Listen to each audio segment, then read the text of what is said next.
Assalamualaikum warahmatullahi wabarakatuh.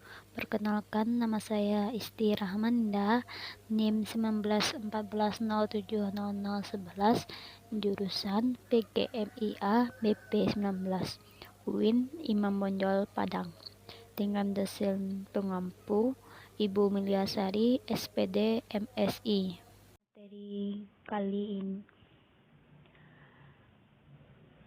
Pada video kali ini saya membahas materi yang pertama tentang komponen laporan penelitian eksperimen dengan contoh.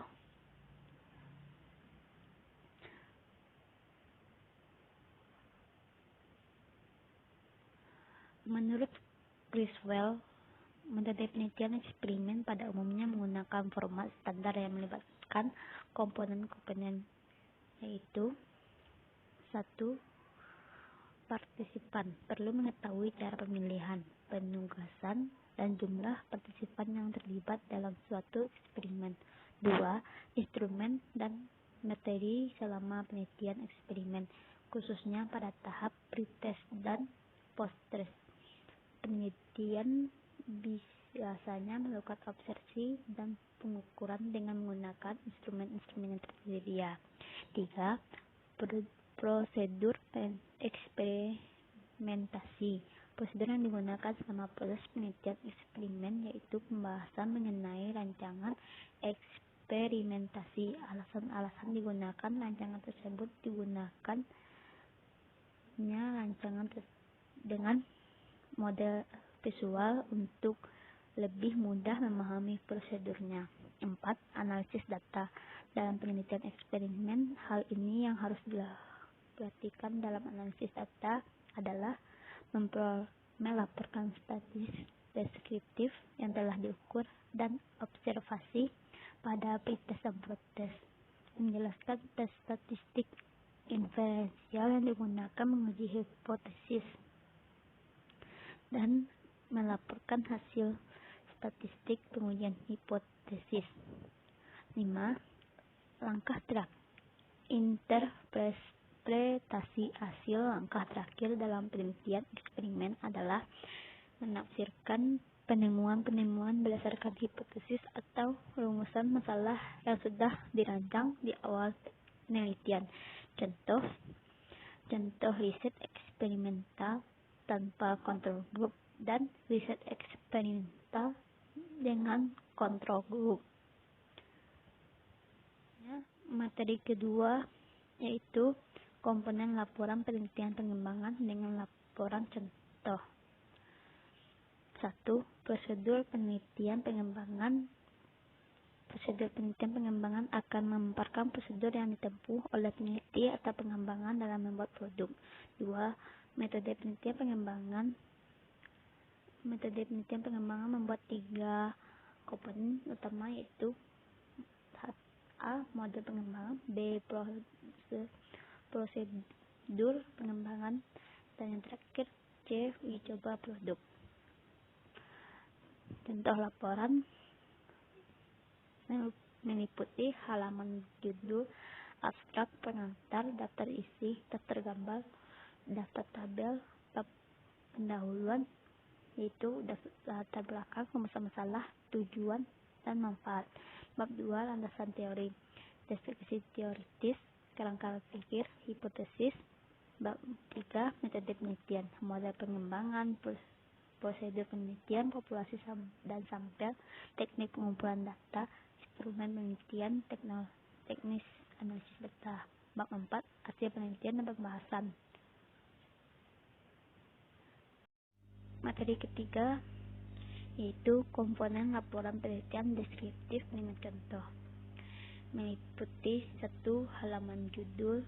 Halaman judul membuat judul penelitian, nama penelitian, lokasi subjek, waktu atau tahun melaksanakan penelitian, dan lembaga penelitian bertugas. 2. Lembar pengesahan. Lembar pengesahan terdiri atas tanda tangan kedua peneliti, tanda tangan pendamping penelitian apabila dilakukan secara kolaboratif, dan yang terakhir tanda tangan atasan. 3. Abstrak.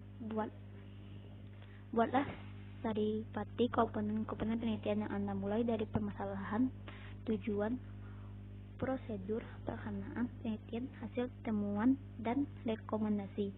Abstrak tidak lebih dari 200 kata dan diketik satu spasi. 4. Kata pengantar. Buatlah uraian yang mengantarkan para pembaca laporan kepada permasalahan yang teliti dan langkah-langkah peneliti yang dipergunakan untuk memecahkan masalah diuraikan secara singkat. Pada bagian ini Anda dapat pula menyampaikan ucapan terima kasih pada pihak-pihak telah membantu berkontribusi dalam berkontribusi dalam penelitian. 5. Daftar isi. Sajikan sistematika isi laporan secara lebih rinci, disertai halaman untuk setiap bagian judul, bab, dan subbab. Jika ada gambar dan tabel, maka dicantumkan daftar tabel dan daftar gambar. Selanjutnya, materi keempat yaitu komponen laporan penelitian, korelasi dengan contoh, meliputi studi hubungan, studi prediksi, dan yang terakhir korelasi multivariat. Contoh bab 4 hasil penelitian dan pembahasan. Yang meliputi deskripsi data hasil penelitian, pengujian syarat analisis, pengujian hipotesis, dan pembahasan diskusi. 1. Hubungan variabel bebas pertama dan variabel terikat. 2. Hubungan variabel bebas kedua dengan variabel terikat. Materi kelima tentang komponen laporan penelitian tindakan kelas dengan contoh. 1. Bagian awal laporan PTK berisi tentang halaman judul, halaman pengesahan, abstrak, kata pengantar, daftar isi, daftar gambar, daftar lampiran, dan daftar tabel. 2. Bagian isi membuat 5 bab penting, yakni pendahuluan, kajian pustaka, metodologi penelitian, hasil penelitian, dan pembahasan, serta simpulan dan saran. Ketiga, bagian penutup. Bagian penutup laporan PTK berisi tentang daftar rujukan dan lampiran-lampiran. Contoh, Anonim 2005, penemuan penyusun usulan dan laporan penelitian tindakan kelas tahun anggaran 2006. Direktorat Pembina Pendidikan Tenaga Kependidikan dan Ketegangan Perguruan Tinggi. Materi ke-6, komponen laporan penelitian kepustakaan dengan contoh. Pada bab 3, penelitian kepustakaan menurut Mirsad dan Mirsad dan Purwokerto, yaitu 1. Jenis penelitian. Peneliti perlu menjelaskan apa jenis penelitiannya. Tujuan yaitu agar pembaca memahami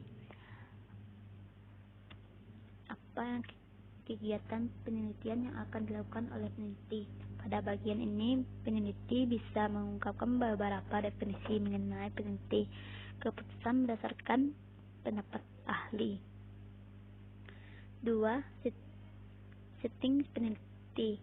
Peneliti kepustakaan perlu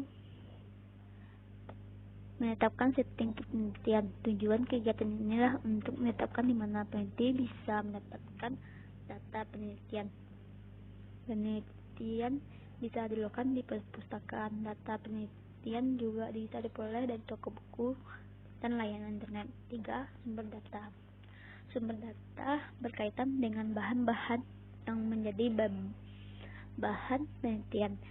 Bahan penelitian berkaitan dengan topik yang akan diteliti. Sumber data bisa dipisahkan antara sumber data primer dan sumber data sekunder. 4. Teknik dan instrumen pengumpulan data. Pada bagian ini, peneliti harus menjelaskan dengan cara data diperoleh dan instrumen apa yang digunakan untuk memperoleh data tersebut. Contoh, penelitian kepustakaan dalam pendidikan IPA. Materi 7, komponen laporan penelitian niche dengan contoh. 1. Data dan sumber data. Dalam bagian ini, data dan sumber data harus ditulis termasuk sumber data yang diperoleh. Pengumpulan data sangat tergantung pada jenis data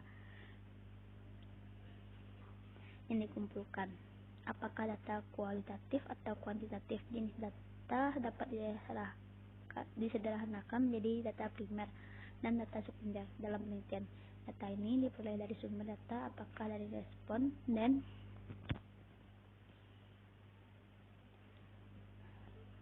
dan informan. 2. Data dan sumber data. Dalam bagian ini, data harus dituliskan termasuk sumber data yang diperoleh. Pengumpulan data sangat tergantung pada jenis data yang dikumpulkan.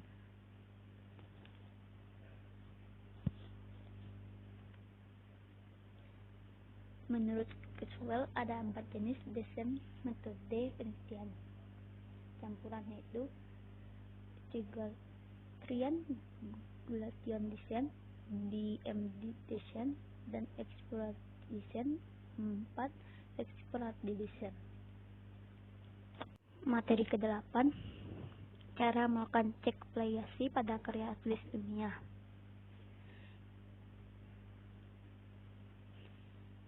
Meliputi DuFBALCom, Platecom, Plagiadetektor, Copycat bekerja berdasarkan URI alamat yang diperiksa. Jika ketika penggunaan ingin menggunakan tool yang satu ini, salin alamat URL yang membuat tulisan yang akan diperiksa.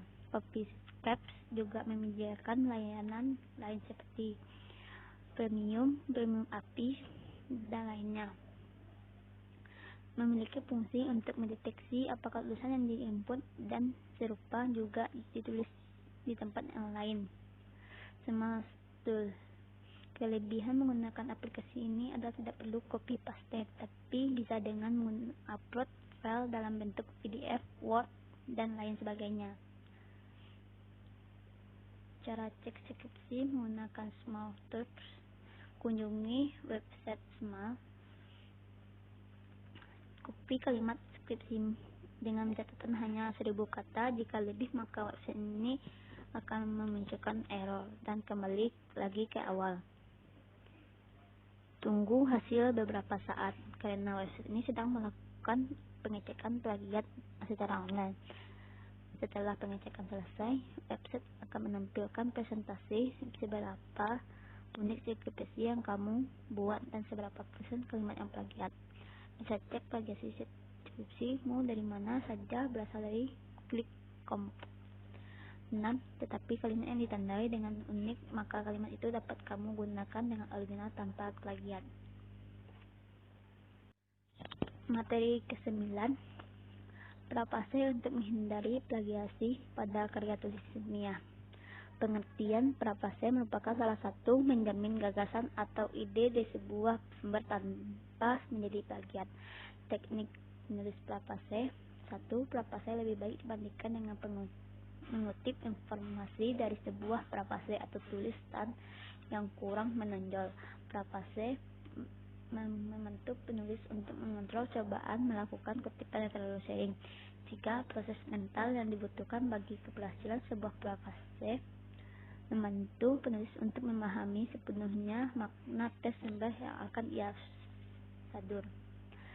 Telaah dan bacaan kembali teks pustaka yang dijadikan sumber sampai kita memahami benar isi tersebut.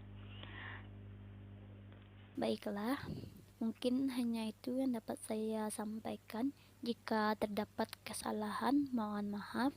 Wassalamualaikum warahmatullahi wabarakatuh.